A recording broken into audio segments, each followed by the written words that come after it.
you have very vocal anger from Arab countries, your Gulf allies, over the Israeli strike last week, accusing Israel of barbarism in their words. Isn't this a crisis now for American diplomacy? And how are you going to assure your Gulf allies, as the President says, that this won't happen again? And Mr. Prime Minister, can you give us your assessment of whether last week's attack did actually kill any of the Hamas leadership in the building? And in Gaza City, with tower blocks being destroyed every day, dozens dead daily, are you simply using the civilian population of Gaza as a means to apply pressure on Hamas? Well, let me begin with a question you asked me, and that is, we have strong relationships with our Gulf allies. We work very closely with them on a number of things. We've been engaged with them. We've been engaged with them consistently before what happened and after what happened.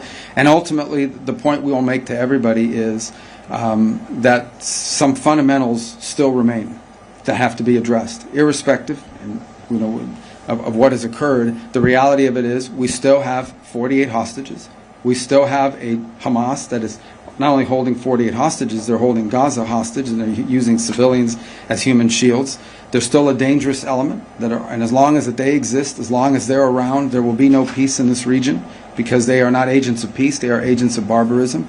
And it's still a fundamental fact that the people of Gaza deserve a better future, a future which is not possible until the hostages are all released and Hamas no longer exists. All these fundamentals still exist. They all still have to be addressed. And that's what we're going to remain focused on as we engage with our allies in the Gulf, is how can we continue to work together to address those three things which we think are pillars. Solving those are pillars of the broader construct I think all of us hope for the region. There's immense cynicism and hypocrisy in the condemnation of Israel. After 9/11, the Security Council of the United Nations passed Resolution 1373. And that resolution said that states must not harbor, give safe haven, finance, plan, or allow such actions for terrorists. It didn't say some actions in this part of the world, or some nations cannot do it in this part of the world, but they can do it in another part of the world.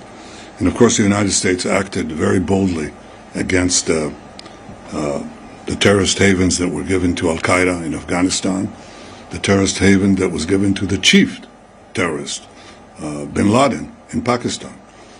Those countries that are condemning Israel today did not come and say, well, what a terrible thing was done. The sovereignty of Pakistan was violated. The sovereignty of Afghanistan was violated.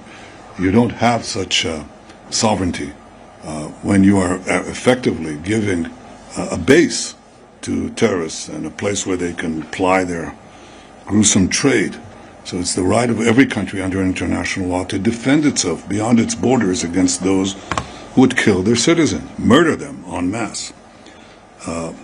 That is what guided Israel.